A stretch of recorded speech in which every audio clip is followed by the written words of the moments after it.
आज हम पढ़ेंगे बीटीएसी एग्ज़ाम में आने वाले कुछ क्वेश्चन और झारखंड एएनएम के एग्ज़ाम में भी आने वाले क्वेश्चन, क्योंकि जो एएनएम का क्वेश्चन होता है वो लगभग सेम ही होता है। और हमें पता चल गया है कि अब झारखंड में जो है 3000 कुछ वैकेंसी का मतलब 3000 कुछ वैकेंसी आ रहा है, जो 11 अगस्त से अब भराने वाला है।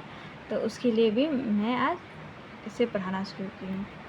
तो पहला क्वेश्चन है, गर्भावस्था की सामान्य अवधि कितनी होती है? मतलब जो प्रेगनेंसी होता है, गर्भावस्था होता है, उसकी सामान्य अवधि कितनी होती है? तो ऑप्शन है 280 दिन, बी ऑप्शन है 250 डेज, सी ऑप्शन है 300 डेज और चौथा ऑप्शन है 240 डेज। तो इसका राइट आंसर होगा 240 डेज होगा। जो गर्भावस्था की पूरी गर्भावस्था की सामान्य अवधि होती है वो 280 दिन या फिर 40 वीक बोल सकते हैं, 40 वीक होती है।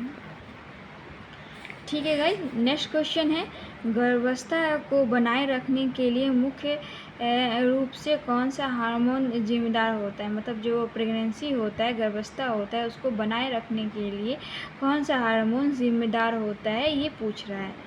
इसका ऑप्शन है एस्ट्रोजन, दूसरा ऑप्शन है प्रोजेस्टेरोन, तीसरा ऑप्शन है ऑक्सीटोसिन और चौथा ऑप्शन है प्रोलैक्टिन।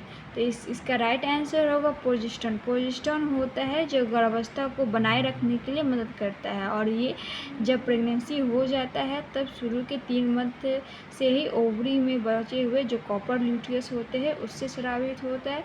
जब हम लोग का प्लासेंटा 3 मंथ बाद पूरी तरीके से डेवलप्ड हो जाता है तो वो फिर प्लेसेंटा बनाने लगता है। ये प्रोजेस्टेरोन हार्मोन को प्लेसेंटा बनाने लगता है, जो गर्भावस्था को बनाए रखने के लिए आवश्यक होता है। क्योंकि जब प्रोजेस्टेरोन हार्मोन ही नहीं बनेगा तो जो हमारा बेबी है, जो इम्प्लांट हुआ है यूट्रस के में, वो अबॉर्ट हो जाएगा। क्योंकि जब ये प्रोजेस्टेरोन हार्मोन नहीं आएगा, वो नई यूट्रस को बताएगा कि आप प्रेगनेंसी हो गई है, अब तुमको लगातार बन लग रहा है। तो वो अपना फिर से मेंस्ट्रुएशन साइकिल में क्या होता है, वो अपना जो एंडोमेट्रियम का लाइनिंग होता है उसको स्लज ऑफ करने लगता है, मतलब उसको बाहर निकालने लगता है। तो अगर प्रोजेस्टेरोन हार्मोन नहीं स्रावित होगा तो वो स्लज ऑफ मतलब एथी होकर टूट के बाहर गिर जाएगा, जिसके कारण भी अबॉर्शन हो जाता है। नेक्स्ट क्वेश्चन है, गर्भावस्था का पहला संकेत होता है, मतलब जो प्रेगनेंसी होता है, गर्भावस्था होता है, उसका पहला संकेत क्या होता है? तो ऑप्शन ए है मतली, मतलब वोमिटिंग, बी ऑप्शन है मासिक धर्म का रुकना, सी ऑप्शन है स्तनों का संवेदनशील और चौथा ऑप्शन है पेट में दर्द। तो इसका राइट आंसर होगा मासिक धर्म का रुक जाना। मतलब जब हम प्रेगनेंसी डिटेक्ट करते हैं तब उसमें हम लोग को पीरियड्स मतलब मासिक धर्म नहीं आता है। नेक्स्ट क्वेश्चन है, प्रसव के दौरान सबसे अच्छी स्थिति कौन सी होती है? मतलब जो प्रसव के दौरान, लेबर के दौरान सबसे अच्छी स्थिति कौन सी होती है? तो पीठ के बल, दूसरा है लेथोटोमी, तीसरा है बाई प्रसव स्थिति और चौथा है बैठने की मुद्रा। तो हाँ, इसकी राइट आंसर होगा बैठने की मुद्रा होगा। मतलब जो बैठने की मुद्रा होता है उस तरह हम बैठते हैं तो वो नीचे की तरफ प्रेशर लगाते हैं, जिससे बेबी का जो शरीर है वो, मतलब जो हम लोग का पेल्विक एरिया है वो भी स्ट्रेच होगा और बेबी को बाहर निकलने में भी मदद मिलेगा। नेक्स्ट क्वेश्चन है, अपगार स्कोर लिया जाता है, मतलब जो अपगार स्कोर होता है वो क्यों लिया जाता है और किस लिए जाता है? तो ये ऑप्शन है जन्म के 1 से 5 मिनट बाद, जन्म के तुरंत बाद, जन्म के 10 मिनट बाद और जन्म के 30 मिनट बाद। तो अपगार स्कोर होता है वो बच्चे की एक्टिविटी, मतलब बच्चे का जानकारी प्राप्त करने के लिए हम करते हैं, और यह जन्म के 1 से 5 मिनट बाद ही किया जाता है।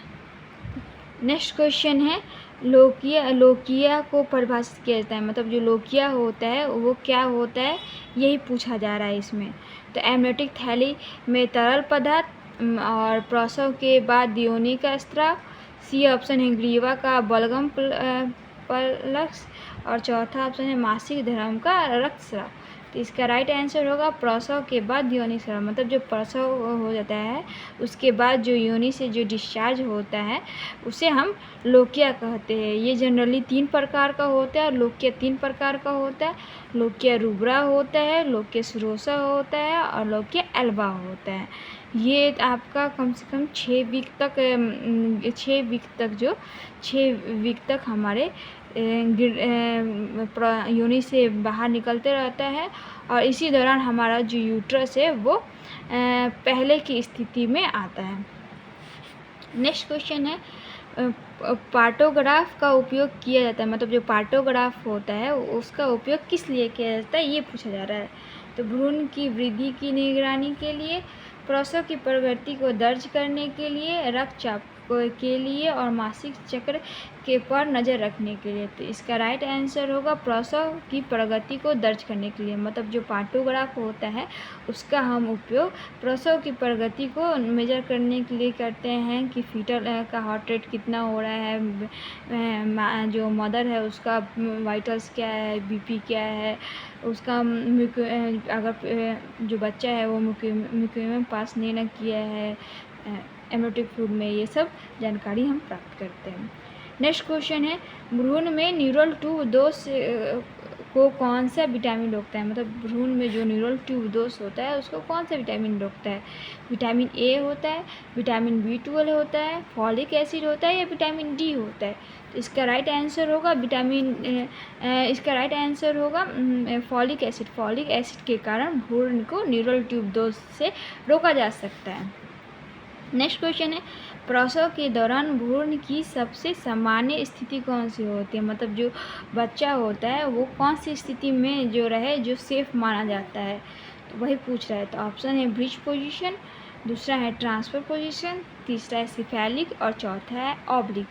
तो इसका राइट आंसर होगा सिफेलिक। सिफेलिक पोजीशन में प्रसव की सबसे अच्छा पोजीशन पाया जाता है, क्योंकि ब्रिज में होता है कि पेशेंट जो बच्चा होता है उसका बटक आता है। ट्रांसफर लाइन में होता है कि ट्रांसफर लाइन में बच्चा ऐसे होता है पेट के अंदर, और ऑब्लिक में होता है कि बच्चा ऐसे होता है, और सिफेलिक में होता है कि हेड आगे होता है और बटक पीछे होता है। ये अच्छा पोजीशन होता है डिलीवरी के समय। नेक्स्ट क्वेश्चन है बच्चे का पहला मल क्या होता है। मतलब जो बच्चा का पहला मल क्या होता है ये पूछा जा रहा है। तो इसका आंसर है लोचिया, दूसरा है मैकोनियम, तीसरा है वर्निक्स, चौथा है कोलेस्ट्रॉल। तो इसका राइट आंसर होगा मैकोनियम। मैकोनियम जो होता है वो बच्चा का पहला मल होता है। लोचिया तो मैंने ऊपर ही बताया है आपको। वर्निक्स जो होता है वो वर्निक्स कैसियोसा होता है, जो मतलब बच्चा जब डिलीवरी करता है तब जो बच्चे पे वाइट लगा होता है उसे हम वर्निक कोशियोसा कहते हैं। और कोलेस्ट्रॉम जो होता है, कोलेस्ट्रॉम होता है माँ का पहला दूध को हम कोलेस्ट्रॉम कहते हैं।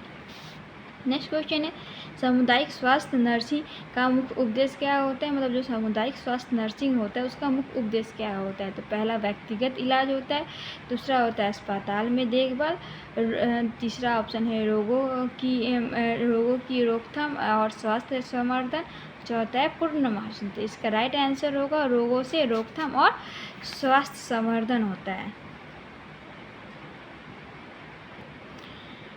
नेक्स्ट क्वेश्चन है आशा कार्यकर्ता किस कार्यक्रम के अंतर्गत नियुक्त किया जाता है। मतलब जो आशा कार्यकर्ता होती है वो किस कार्यक्रम के अंतर्गत नियुक्त की जाती है। तो ऑप्शन है ICDS, दूसरा है RNTCP, चौथा है NHM और चौथा डी है NAC को। तो इसका राइट आंसर होगा NHM के अंतर्गत ही आशा को नियुक्त किया जाता है। हम आशा के बारे में कुछ आपको बता देते हैं। मतलब जो आशा होती है वो जिस गांव के लिए नियुक्त की जाती है वो उसी गांव की होनी चाहिए, वो अपनी ही गांव की होनी चाहिए। और आशा जो होती है वो 1000 पॉपुलेशन पे वर्क करती है, मतलब 1000 लोगों पे वो काम करती है आशा। और आशा का जो क्वालिफ़िकेशन होता है वो 10th पास होता है। 10th पास तो होनी चाहिए आशा। और वो क्या करती है, जो गांव में गर्भवती महिला होती है उनकी जानकारी प्राप्त करती है और हॉस्पिटल में इस जानकारी देती है। नेक्स्ट क्वेश्चन है रात की अंधता से बचाने के लिए बच्चों को कौन सा विटामिन देना चाहिए। मतलब नाइट ब्लाइंडनेस, रात की अंधता से बचाने के लिए कौन सी विटामिन का उपयोग करना चाहिए। तो ऑप्शन है विटामिन बी ऑप्शन है विटामिन सी ऑप्शन है विटामिन डी और डी ऑप्शन है विटामिन ए। तो इसका राइट आंसर होगा विटामिन ए। विटामिन ए है जो रात की अंधता से बचाने के लिए प्रयोग किया जाता है। ये मैं आज का लास्ट क्वेश्चन था गाइस। अगर मुझे मेरा पढ़ाया हुआ आपको अच्छा लगता है तो प्लीज़ गाइस सब्सक्राइब कीजिएगा। अगर आप सब्सक्राइब कीजिएगा तभी तो मैं ऐसे अच्छा क्वेश्चन आपको लेके आऊँगी, क्योंकि मैं भी एएनएम हूँ और मैं वही आपको एथी शेयर करती हूँ क्वेश्चन जो मैं खुद पढ़ती हूँ, और मैं कोशिश करती हूँ कि मैं प्रीवियस ईयर की ही कुछ क्वेश्चन को आपके लिए ले आऊँ।